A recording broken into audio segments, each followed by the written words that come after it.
listeners out there, I'm just gonna tap this candle.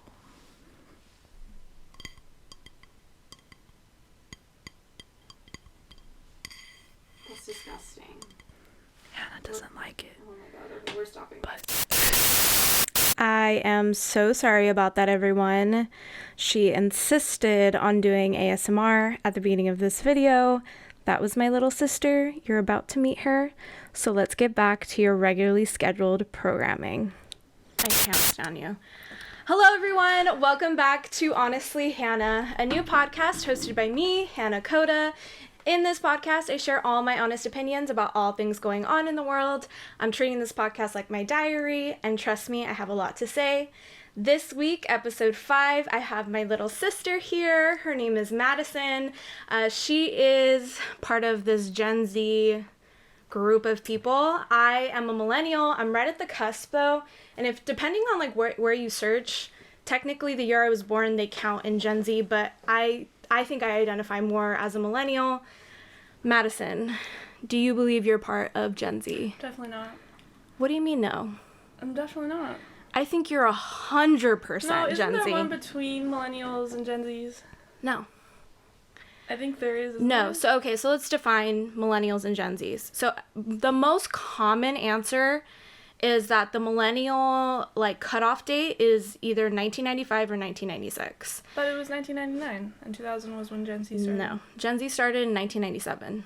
So technically, so Ethan's Gen Z then. I know we talked about it the last episode that me and Ethan identify as like more probably millennial, but like in the middle. Whereas you were born in 2001. You're 19 years old. Mm-hmm. She was actually born a month after 9/11. Yep. So we're both Libras. We're only a couple days apart and obviously some years. Do you identify with being a Libra? Yeah, for sure. Which is so funny because I identify as being a Libra and I don't think you are like a Libra.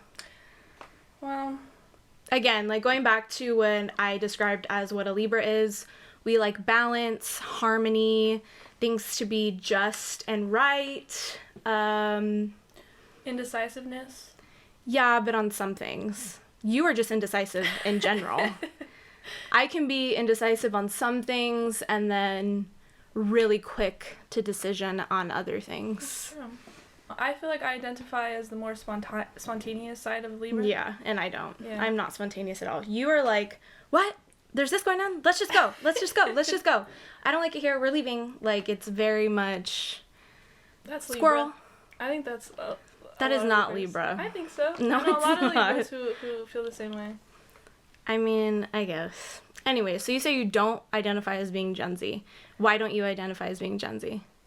Well, honestly, until you explained how the years are broken up, I honestly thought like millennials were up until 1999, and I honestly thought there was a gap between millennials and Gen Z. Mm-hmm. So obviously I fit in the Gen Z category, but I still feel like that's another generation below me that they identify as Gen Z. So technically, by definition, it's Gen Z is from 1996 all the way to 2015. If you were born anywhere in that age range. Because I believe the beginning of millennials is 1980. So it's like a 20-ish, 15-ish year span of people. Yeah, and I just don't identify as Gen Z because I feel like there's a stigma behind it, and and that's what we're going to talk about today. The stigma behind it is just not how I fit myself as. Okay, so you mean like some people that are your friends that are for sure Gen Z that you don't identify as. Okay, so what are some qualities you see in your friends? I already know some qualities that I've seen like just in like the real world, but other than the real world stuff, social media. Okay, so let's get into that just real quick. Well, do you have social media? Because last I checked, you don't have anything, right? The only thing I have is Twitter. Why Twitter? Well, Twitter... It's funny that you say that. When I started Twitter, I started it in 2011 when I was like 10 years old. So not many people I knew. Who let you have a Twitter? You set it up for me and you showed me how to use it. Okay, but here's the thing. So you want to know why I have a Twitter? And I had a Twitter in 2009. I think that's when I joined it. It's because my dance teacher in high school, I won't even say her name. We're not going down that path. My dance teacher in high school saw it as a new platform to communicate with her students. And so she asked us, she didn't force us, but I mean, it was basically she forced us. She forced people to do a lot of things. But she basically asked us to make a Twitter, and she would like post announcements either about class or like, I was part of like the dance world at that point. So it was a little different, but I mean, assignments, just like reminders and stuff like that. So that's why I made a Twitter. I didn't actually start using Twitter until, maybe like 2011. Because I remember that whole shift of like, it was like Facebook, like when Facebook was cool. Mm-hmm. Like Facebook was a cool place to be. Yeah. And that's how I would message all my friends. Because we had texting, but there was no such thing as like unlimited texting back then. It was only for people who had like money and that were like rich. And so you would just go on like Facebook, and which is now Facebook Messenger. But it wasn't that back then. It was just like an IM like part of Facebook. And then I remember I got bullied because all my friends switched to Twitter and I was still on Facebook and didn't really think anything about it. Remember? I can't believe out their names, but I'm not even saying their names. But I was getting bullied because I was still on Facebook. So I finally made the switch to Twitter. Mind you, I was like, I've already had a Twitter for like a really long time, but I just have never used it. But then Twitter became really big, and this was before Instagram, like Snapchat. YouTube was around, because remember, like, Ashley was, like, super into YouTube. Yeah. I've talked about Ashley before. Again, Ashley's my best friend since, like, birth. Ashley is the one person who actually got me into YouTube, and she introduced me to my first YouTuber. Shout out to Ashley. Yeah, Ashley was before her time. She for sure was into YouTube when, like, it was, like, Joy Graceffa, Zoella, what is that other, I don't know, just, like, all the OG YouTubers. I remember Ashley just, like, being on her TV in her room, and I've been like, this is so cool, like, the first thing of, like, Comcast and, like, putting it up on your TV.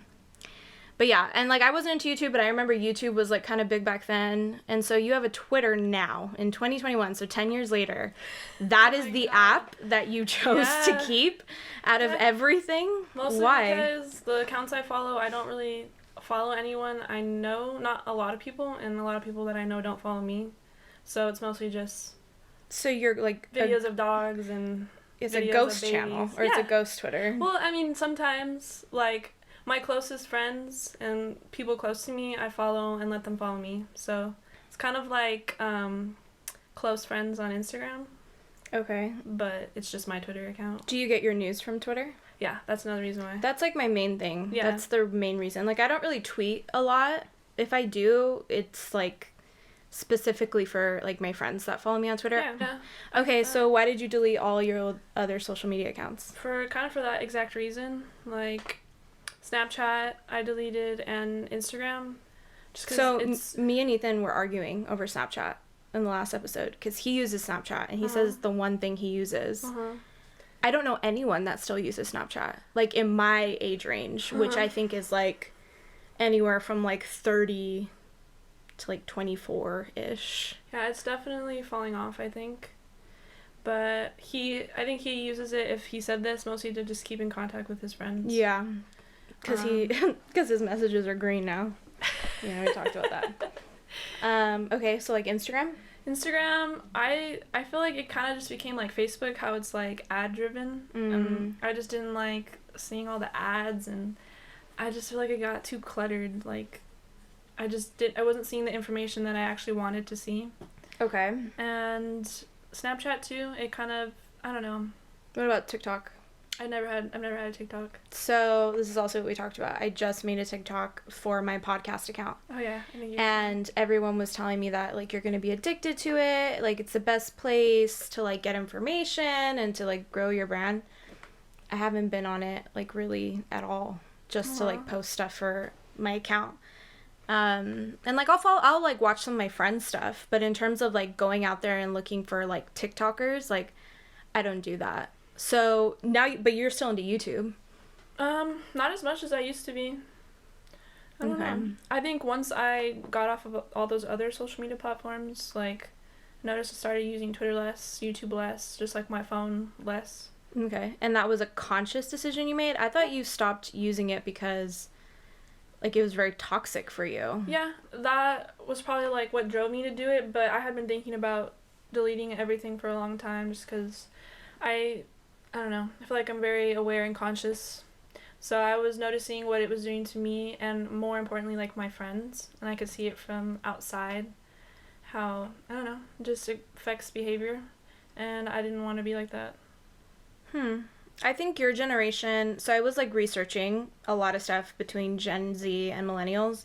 I showed you like some of the stuff on the notes, but it's funny because you don't know a life outside of social media. Like you fully grew up with it.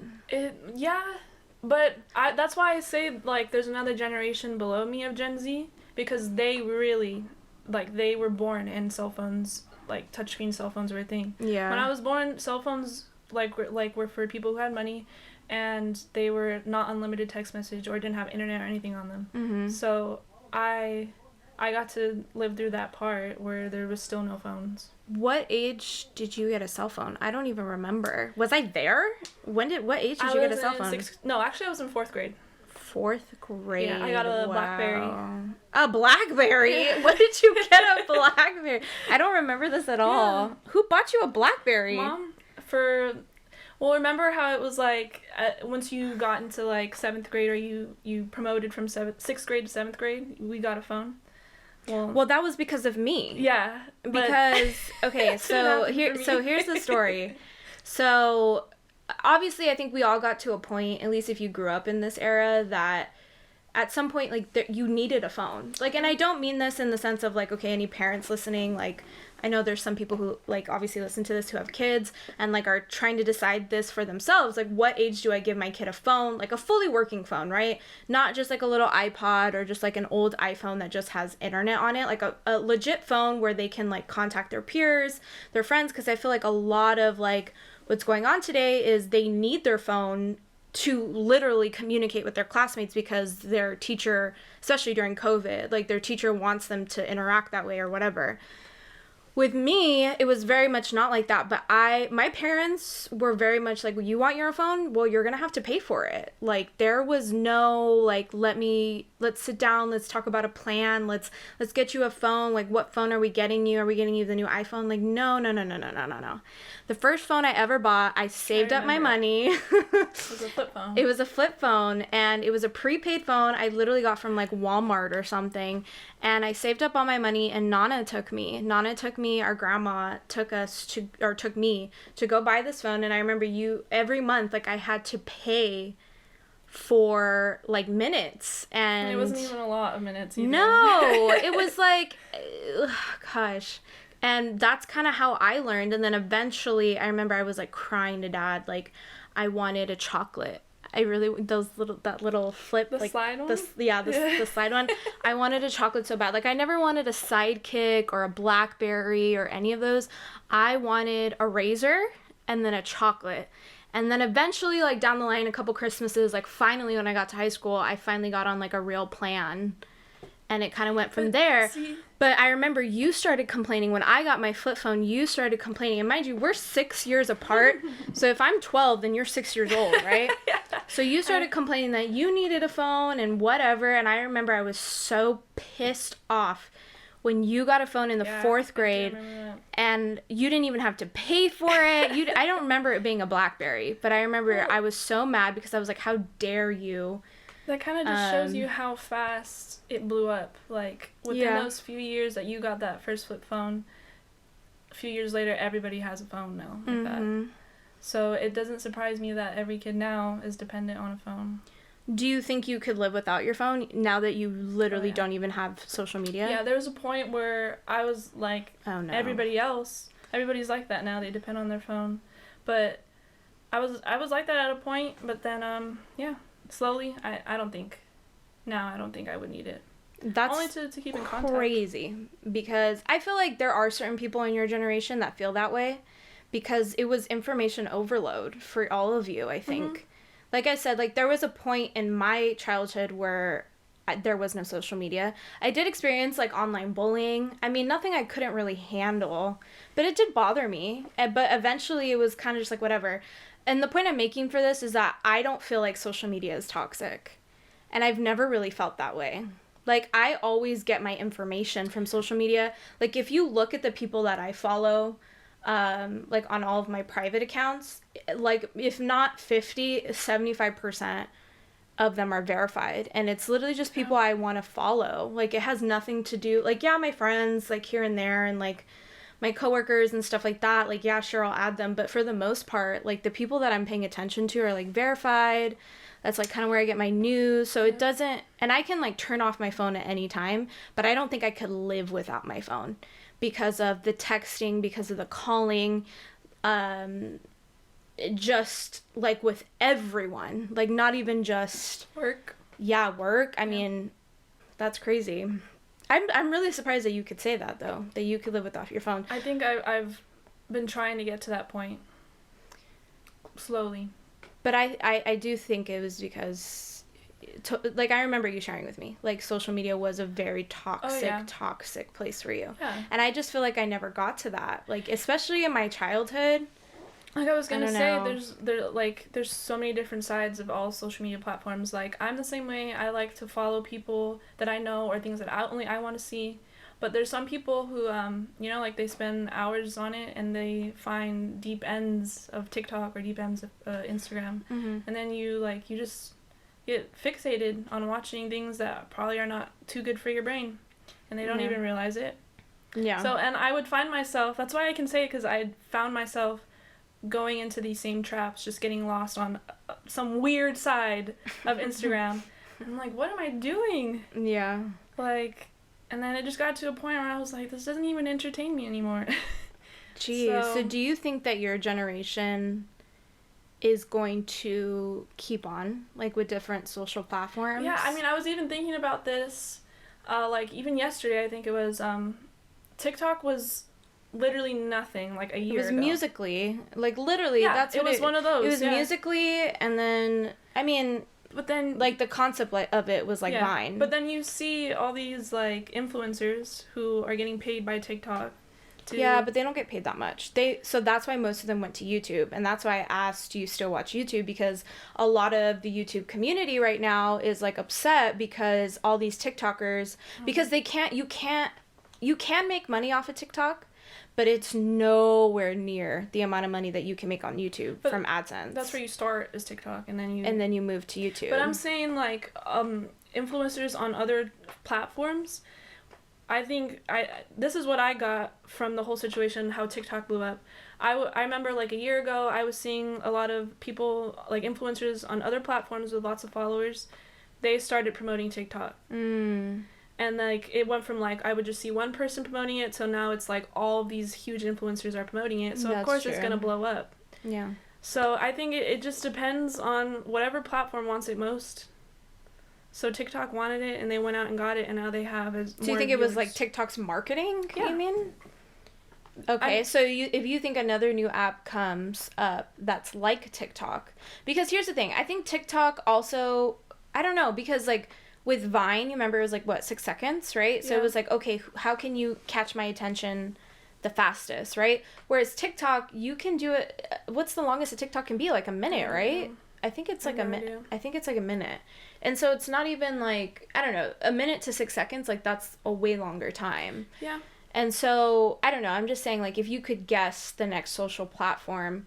Or do you think it's not going to be a social platform? Do you think your generation is, like, starting to be done with, like, social platforms the way that you are, you know? Because you're saying, like, I don't need social media anymore. It wasn't a good experience for me. I am now an adult, like, quote unquote. I mean, you're not an adult, but you're an adult legally, you know? And so if you were part of, or you think Gen Z is going to move away from, like, social platforms? I think it'll just keep adapting to whatever they want.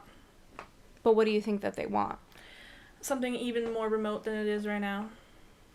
I think like VR. Yeah, I mean, not necessarily VR, but I think like the more people can interact without really having to interact, it'll move towards that. Okay, cool. So let's go ahead and get into some Gen Z and millennial specific topics. I have prepared her already for these topics, so I'm hoping you already have an answer. Okay, so we're just gonna go into a quick this or that, and then we'll get into like some really deep, some really deep topics. Okay, we have to discuss it because everyone was discussing it, and I'm hoping you know. Side part or middle part? Hair? I mean, yes. Okay, funny thing, because I just switched it from middle part to side part right before this. Oh my So, god. Wait, you don't know about this debate? No. Hannah, I'm It's- only on Twitter. Oh my god. Literally, so Gen Z, this is one of the reasons why I wanted you to come on, because Gen Z and millennials were fighting over TikTok. Like, and of course, it was only girls. There were no males, like, jumping into this conversation. Gen Z, a bunch of Gen Z, like, TikTokers started to make fun of millennials because they have a side part. Like, I have a side part. Yeah. Like, this is how my hair normally is, or I'll switch it to this side. For those of you listening, I'm, like, switching my hair back and forth from a side part. But I've never had a middle part, I ever. don't think that really applies to it. They said that side parts are disgusting. Like, they hate side parts. Side parts are disgusting. Another and that, 20 years, it'll be the opposite. Exactly. And not only that, I feel like I was trying to, like, discuss this with someone, but I feel like the person who made, like, middle parts a thing was, like, the Kardashians, like Kim Kardashian. Yeah. I feel like that was the first person, like, I really saw it on. Yeah. But I did talk to some hairstylists. So apparently middle parts are, like, better to, like, shape your face around. And side parts, I mean, you can kind of see it here with me, but, like, it kind of gives you, like, a receding hairline. I don't know, because I have cowlicks too, and so Yeah. do you. It's like a genetic thing. If you don't know what a cowlick is in your hair, it's just like your hair does, like, this. The opposite of what the rest of your hair is doing. Yeah, In that one I guess. spot. And they call it, like, a cowlick because, like, it's like a cow's tongue, like, came and licked your forehead or whatever, and it makes your hair go all different ways. And so we both have them, I think, in the same spots too, because one of them is, like, right here. I get them everywhere in the front. Yeah, you have them all over your head. I just have them in my front. Okay, so you think it's stupid because I think it's stupid. Yeah. I think it obviously has to do with the way your face is shaped and how you like the way your hair shapes your face. Yeah, that's so stupid. Okay, another one that people were fighting about. So I guess flare jeans are coming back, which I already know her opinion on this because you dress like Billie Eilish. Oh my god! You do. Thank you. Ew, that was not a compliment. That wasn't a compliment. I think that was total, like, late 90s, early 2000s. Like, when you think about the shows that I was watching, like, all that, and, like, Keenan, and, gosh, what was the other guy? Like, everyone was always wearing, like, baggy, oversized clothes. Mm-hmm. Now, I know Billie Eilish does it for another reason, though. Yeah, well, that's kind of the same reason why I do it. Okay, so for those of you who don't know, Billie Eilish, she dresses like that, and she's made it publicly known that she dresses like that because she doesn't believe she should be over-sexualized. And when she first became big, she was like 16, right? Yeah. 15, 16, and people were over-sexualizing her because she does have kind of a curvy body. And so she wanted people to focus on her music and not the way she looked, even though I feel like the exact opposite happened with that, like, bright green hair. So what was the point? I think she was just trying to make a point. Okay, so when it comes to skinny jeans or flare jeans or normal jeans, what Same is your thing. opinion? I mean, people say now that they're disgusting, but in 20 years, I'll find you wearing them. I mean, yeah, like, I remember when that transition happened, when skinny jeans, like, started to become a thing. Yeah. But yeah, it wasn't. And then you were, like, really uncool. Like, seriously, like, Oh, I remember yeah. No, having I to wear used to- uniforms. Yeah, I used to get in bullied middle for wearing school. bootcut pants. Yeah. Just 'cause they weren't were skinny. bullied. Okay, and then this one I specifically wanted to ask you because I know you're very opinionated on it. And I feel like Gen Z is also very opinionated on it. Alcohol versus weed. And I want you to think of this one from your generation perspective Not and from not mine. just your perspective. Um, And then we'll talk about why later. I think definitely with my generation, weed is becoming more popular than it Mhm. ever has before. But I think it's because it's just legal. Like, And, it's legal in yeah, more places. It's getting easier to get a hold of, but alcohol is still very present, more present than weed will ever be, I think. I actually think that there's a bigger problem with prescription drugs in your generation. Oh, yeah. I just said that That's the because whole I feel like we are moving towards that way, you know, like with dad's generation and mom's, like it was like crack cocaine, like, you know, things to institutionalize people, you know, whereas now it's just like a whole new wave of things. But I asked you that too because I feel like a lot of your generation is like, oh, natural, like at least it's natural, at least it's like, you know, whatever. And it's like, well, Yeah. it's still a drug, just very much like how alcohol's a drug, you know, just as very much as prescription drugs are a drug, whether it's prescribed to you or not, you know. So what was your question? Like, which one Do you see your generation like moving towards? Because I do feel like it's still very much the norm in my generation to be like, hey, like, let's go get a drink after work. Whereas in your generation, I don't feel like that's happening Yeah. as much. Yeah, like I said, it's definitely bigger than it ever has been. Mm-hmm. And like you said, it's legal now, especially in California, so it's easier to get a hold of. But I'd say, like, even though I'm not from the middle of the country, I think it's probably still the same. So, like, in California, even though weed's getting bigger than it ever has before, everywhere else it's more, like, it's still very taboo. Yeah, that's true. Yeah. But it's definitely on the rise, you know, it's getting to that business part of it, so people, it's just going to keep getting bigger. Yeah. And then you obviously pick weed because Oh, yeah. she's allergic to alcohol. Like, Like, not even... diagnosed, like, she is physically allergic to alcohol. Yeah. So, okay, and here's a big one, just real quick, there's that. High School Musical or Camp Rock? This is not even a question. Oh, please tell me. What are you gonna say? I think High School Musical was the fuel to Camp Rock. Well, obviously, but if you're gonna tell me Camp Rock right now, then No. Okay. Nobody can ever top Troy Bolton, okay? Okay, I just wanted to make sure because there's some people on here that said that Camp Rock 2 was like the best movie ever made on Disney Camp Channel. Rock 2? Don't even get me started with the clapping. Not even and getting Camp Rock, the first whatever. one? I don't know.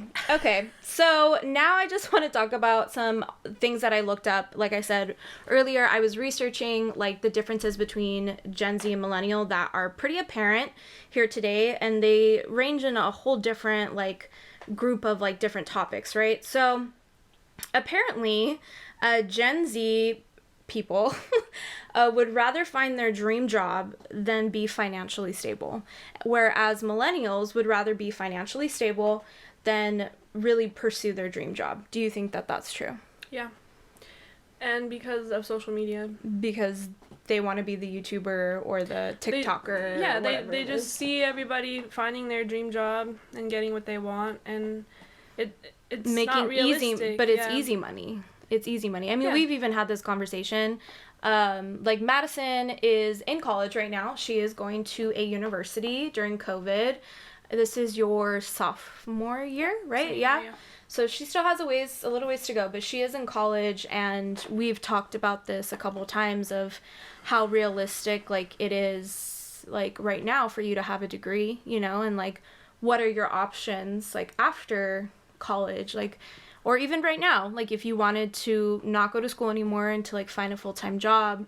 But I feel like you're kind of the opposite. You would like to be financially stable rather than like get your dream job. I mean, do you even have a dream job right now? Not right now. No, not really. Like if somebody asked you, like if somebody was like, what's your dream job? Here you go. What would you say? A vet. To be a vet? To be a vet, yeah. Okay, well that's the first time I've ever heard you say that. Exactly. So, okay. Exactly. Okay, so it's interesting. Another one, okay, so we're on the college, like, little subject, right? And it was, do you believe it's necessary to go to college? Because it says that Gen Z college students are more concerned about college debt than millennials were, because millennials were guaranteed some type of stable job outside college, right? So if they graduate, they were almost guaranteed a job, so they weren't really worrying about college debt now I'm sure that that's untrue, but it was a little bit more of a guarantee, whereas now Gen Zs are very much concerned with debt.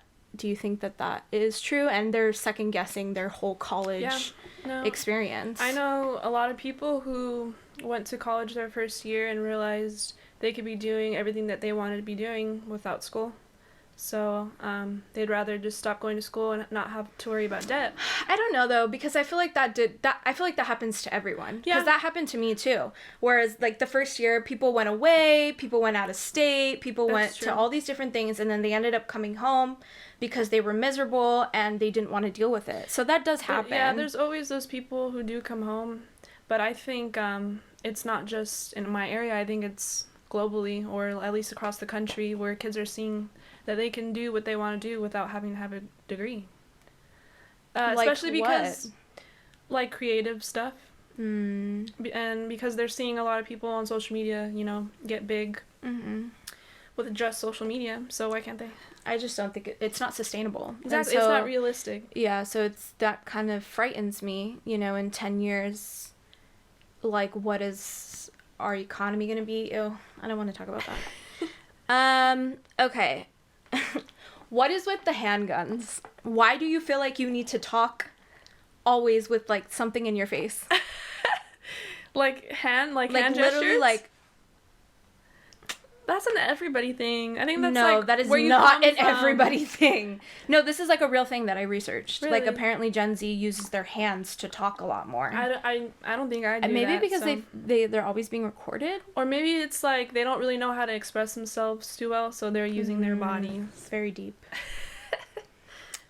Which generation do you think is more sensitive? Apparently Gen Zers think that millennials are the most sensitive group of people to have ever walked the planet.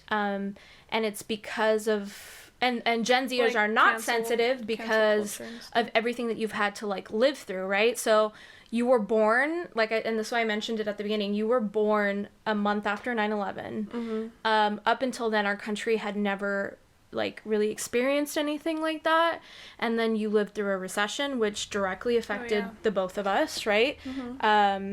You know, we were, as a family, we were going through a divorce at that time. We had to move out of our childhood home, really kind of because of the recession. So it's kind of like that, and then everything that's happened like the past 4 years, that you're basically desensitized to everything, whereas millennials want to apparently cry and complain over every little thing. I mean, I think Gen Z, well, I wouldn't even say that. I think people think millennials are very sensitive because of the whole cancel culture thing and how, because that's normal to you, whereas for me, cancel culture is not normal.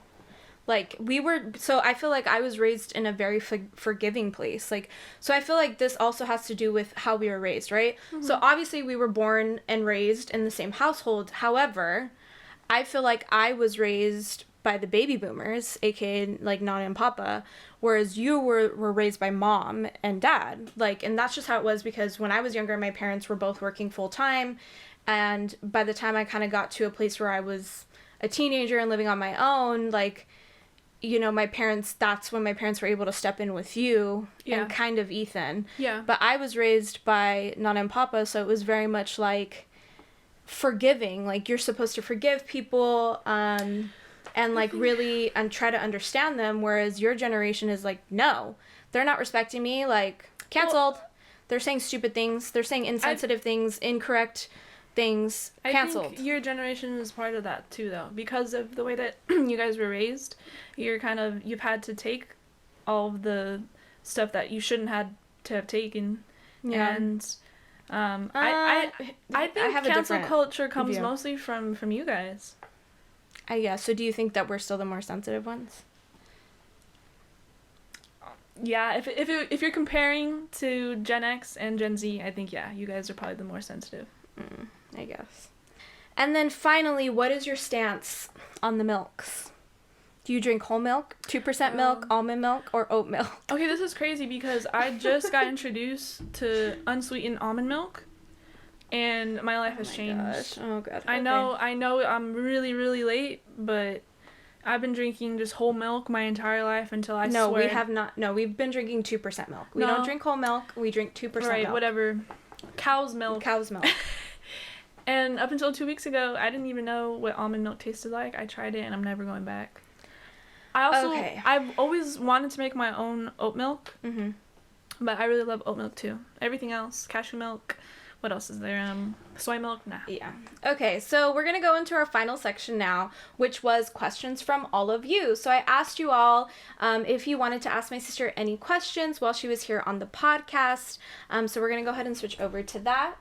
So the first question is, what was it like growing up with Hannah, aka me, your older sister and older siblings, especially them like being millennials and you being in a whole different generation, a whole different century?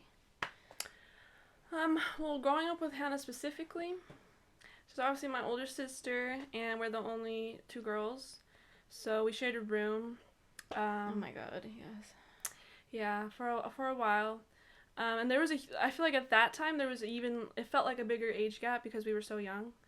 But, yeah, because you were like a baby, and yeah. I basically took care of you. Yeah, exactly. So, that, like, from what I remember, Hannah and Ethan, like she said, our parents were full-time workers, so it was mostly just us three at home together with our grandparents. Mm-hmm. But, yeah, Hannah, she's the oldest sister. Like, she had to take care of us most of the time.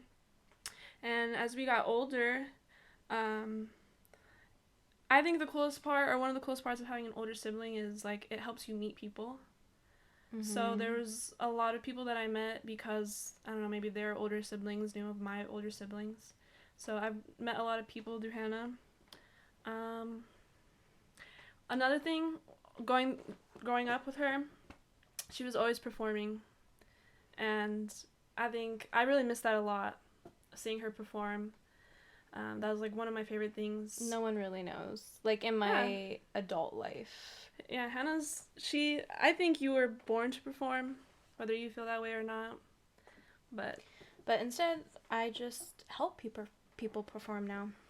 And it's actually amazing. I actually love this part of my job. Or I love, like, what I'm doing versus, like, what I thought I was going to be doing growing up.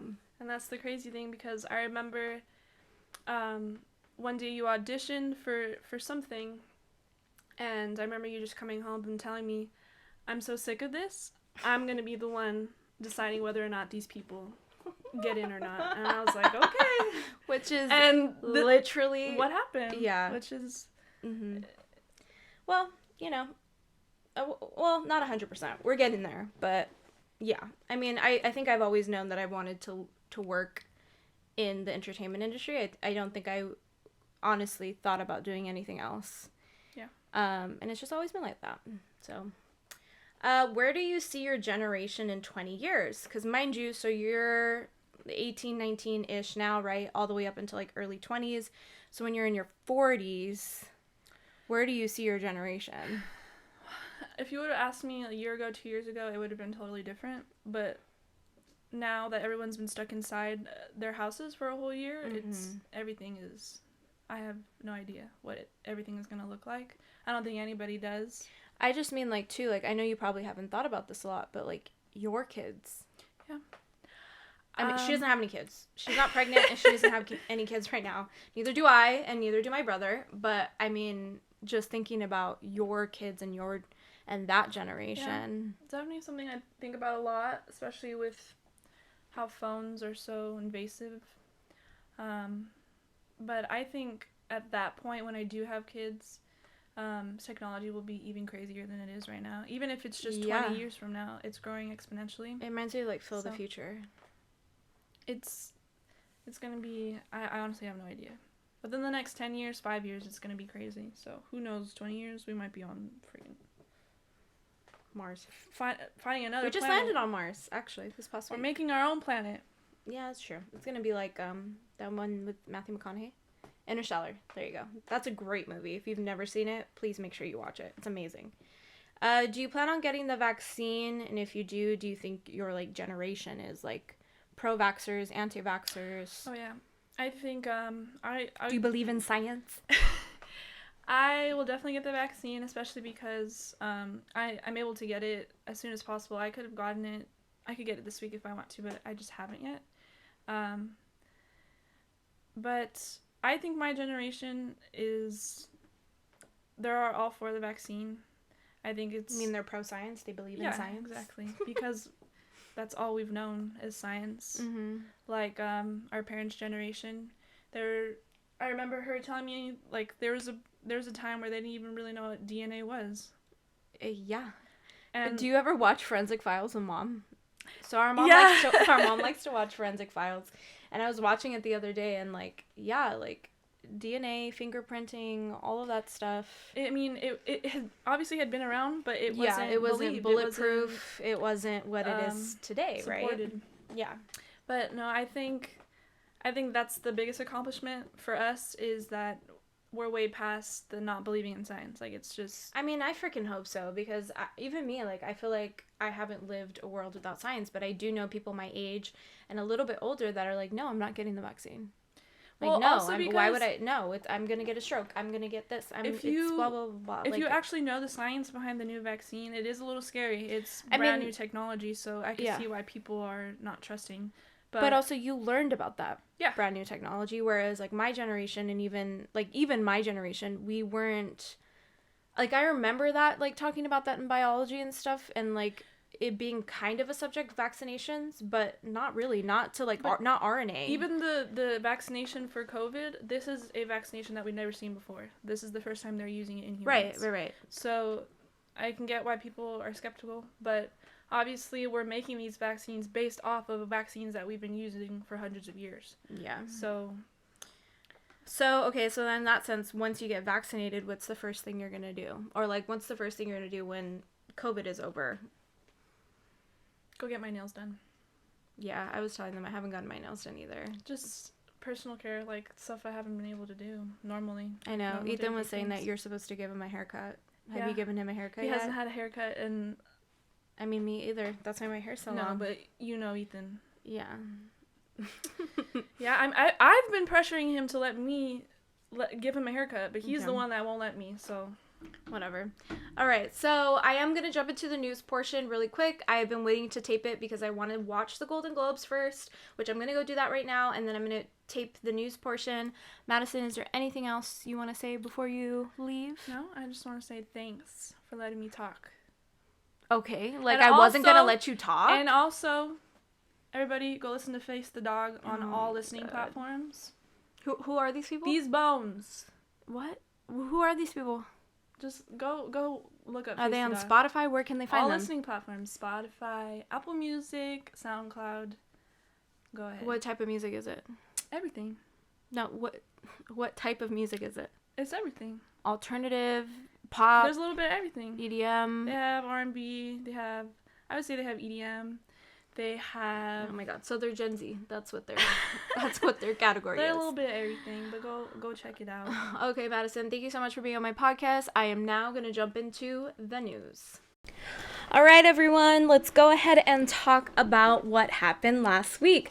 Okay, so I have to mention the Golden Globes. Okay, I have to mention them. They happened last night. I physically just watched them. They just ended, and I'm so happy with the result. Schitt's Creek won a lot of their categories. They didn't win everything like I predicted, but they did win a lot, which was Best Actress, which Catherine O'Hara, oh my god, she's so amazing. She's my favorite actress right now. And then Schitt's Creek won for the whole comedy television series. And then in drama, The Crown won. Oh my goodness. Again, an amazing show. This past season that came out in November, I believe it was season 4. Oh my god, so freaking good. And a lot of the supporting actors and actresses, as well as main actors and actresses, won for their categories in The Crown too. If you have not watched The Crown, you need to watch The Crown and watch it from season 1. This past season, so how they do it, it's obviously, it's about Queen Elizabeth, it's about the royal family, and they start from basically when Queen Elizabeth becomes queen. So every season is like a decade. So this past decade was about the 80s, aka Princess Diana. So there's like that whole story. And it was so good. Just watch it, please. Soul won for Best Animated and like Best Original Score, I think. It was so good. That movie's so good. And then No Man Land won for Best Director as well as Movie of the Year, right? As well as Chadwick Boseman. He won for Best Actor. He was actually amazing. I saw Mom Rainey's Black Bottom, I believe that's what it's called. I watched it the other night and it was really good. It is a play that they made into a movie and you can totally tell. It's definitely one of those. But it was still amazing and Chadwick was absolutely amazing and he absolutely deserved it. But when his wife came on the screen, oh my goodness, I broke down into tears. Oh my goodness, yeah. But yeah, enough about the Golden Globes. Actually, just one little thing. I do think that the Trial of the Chicago 7 should have one more. It is so good, you guys. I don't know how I can emphasize that even more. It's so good. It's on Netflix. If you have a subscription, watch it. I guarantee you it's going to win more Oscars because it was such a good movie. Usually the Golden Globes, what happens is it's either like a runner for the Oscars, meaning like usually who wins the Golden Globe. Actually, that's not really true. Usually whoever wins the Emmy wins the Golden Globe, and then whoever wins the Golden Globe sometimes wins the Oscars, but sometimes the Oscars will deliberately pick the picture that didn't win that they thought that that should win. So I'm hoping that's the case here. I'm hoping the Trial of Chicago 7 gets more for the Oscars. I hope they get nominated. But that being said, that was really exciting and made my night. Going into just a couple other things, at the beginning of last week, Tiger Woods was involved in a car accident. So crazy. I feel like I've been talking about him a lot more with just like different people. And when I found this out, I was in a meeting and literally was like, what? And like had to Google it real quick. I hope that he's okay. It sounds like he is out of surgery and in recovering, but we don't know the details of his injuries yet. If you've ever driven in PV, Palos Verdes in Southern California, it is a really like scary place to drive, like normally. So I think what they're insinuating is that he might have been under the influence because it was only a one person accident, which is really sad knowing his history. And if you've watched Tiger on HBO, the documentary about Tiger Woods that just came out, I think last month, you know his history with drug addiction as well as alcoholism. And so it's really sad to see. And I hope that he's okay. I hope his family's okay. I hope he's in a good state of mind. Just music going on. Daft Punk released that they were breaking up last week. I know it seems like such a long time ago, but yes, they announced that they will no longer be Daft Punk. So sad. Bruno Mars and Anderson .Paak have released that they're releasing a new album together, a joint album together. I'm really interested in this. I respect them both, and I think it's going to be a really good album, I think. Going to food. I tried the new matcha tea latte at Starbucks. Well, it's like the TikTok drink, and believe me, when I ordered, the Starbucks barista made sure to tell me it was a TikTok drink and judge me, but that's okay. I ordered it. It's just a matcha tea latte, and I added 2 pumps of chai to it. You're supposed to add vanilla foam, but I didn't. I don't really like foam like that, and it was really good. If you like matcha and you like chai, you're gonna love it, but I definitely think it's one of those things where you have to like matcha and you have to like chai. But if you like both of them, it's heaven together. So it's really good. I wouldn't order it all the time. It's not like my new go-to drink, but I would definitely order it maybe, once or twice a month. If I was going to Starbucks all the time, don't go to Starbucks if you don't have to. If you have a coffee maker at home, make coffee at home. Those Starbucks workers are working their butts off every single day and being exposed to COVID. And yeah, just like be one less person for them, please. It's bad.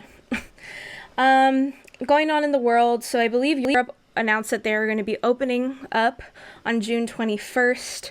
It was trending. There was a bunch of news articles about it. They said that they think they'll reach some type of immunity by June 21st and that they're going to open their doors to the world, and I wish I was there. Truly do.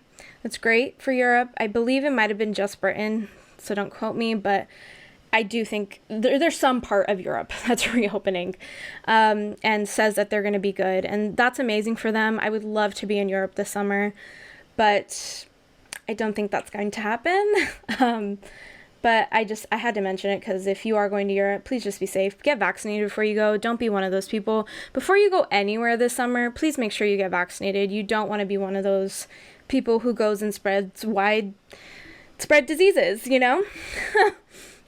And then on the internet, a couple things that I wanted to mention. So there's this new trend going around. It's called You Had to Be There. And there was one about my hometown, like, little market that we used to have. It used to be called the Dairy. And I just thought it's so crazy, like, how we all kind of have these shared experiences of you had to be there. Like, you had to be there. And there were some, like, with old movies, like Step Up and, like, Cheaper by the Dozen. And, like, you watch those movies now, or if I show that to, like, a Gen Z kid now, and they'd be like, this movie sucks. Like, how did you even like this? But you had to be there. It was during that time where that was it. That was that was the thing to do. Like, and I still love those movies, but again, if they came out today, I don't know if they would be as respected. So I really am loving this new trend. I hope it goes on. I think I'm going to try to post one on my podcast this week because I just think that trend is really cute. That's all I have for this week for the news. I didn't want to take up too much of your time, but I do want to say one more thing. Really two more things, but one more thing as a whole. So it's March 1st, and my podcast has officially been live for a month, and I have over 900 views or listens on my episodes that I have released. I'm almost to 1,000, and I just want to say thank you so much, especially the people who are coming back every single week and listening. I hope that you're finding some type of joy from it, some type of entertainment, some type of education. That is what I'm trying to do here. And when I first started, it's not about the views, and it wasn't about the views, but just seeing everyone's reaction, everyone's feedback, it has been so nice, and I want to do something for you all. And so I know I sit here and I talk every single week about what happened and try to bring more knowledge, and more laughs to you all, but really in reality, I also want to, like, give something to you. And that part is a piece of advice. So I want to start this new segment fresh. Today's March 1st. For those of you who are listening on Monday when this podcast comes out, it is March 1st. And I want to start a new segment that is called What Would Hannah Do? And it's just an advice portion, and it's usually just going to be like a one-liner of what I learned last week and if I can spread the knowledge to others. And something that I learned last week was, if you can give back, do it. Like, always give back. I had one of those moments last week, and I'm not going to shout out this person because I don't know, or people. I don't know if they would want me to shout them out, but I had a full circle moment last week where I was so proud, and it made me realize, like, why I do things and why I do the way I do. I do some volunteer work, and I sometimes get really frustrated with it, and sometimes I'm like, oh my goodness, why do I do this in my personal time, you know? But last week I had a full circle moment, and I just want to say that it was completely worth it. So if you can ever give back, especially to an organization or to a place or a person who was there for you when you needed it, just do it. And I promise you, you will never regret it. Even if you don't realize in that moment, like, why you're doing this or what the benefits are of it, just do it. Always give back to those who have given things to you. So I hope that sparked a little something in someone. And if you needed that push to do something, here's that push, here's that sign. I'm manifesting it for you. Just give back. It's a full circle thing. We are all here on this planet, I believe, to help each other out and to help each other through these lived experiences, you know? So if you can give back, give back. Especially to the underprivileged communities. Because you never know what it's going to give you in the end. And it's not about getting something, it's about doing what's right? So yeah. ending on that note, I hope you all enjoyed this week's episode with my little sister, Millennials versus Gen Z debate. If you like this episode, make sure to give it a like, a subscribe, a view, a review, whatever you can. I would really appreciate it. Thank you all so much for listening, and this was Honestly Hannah.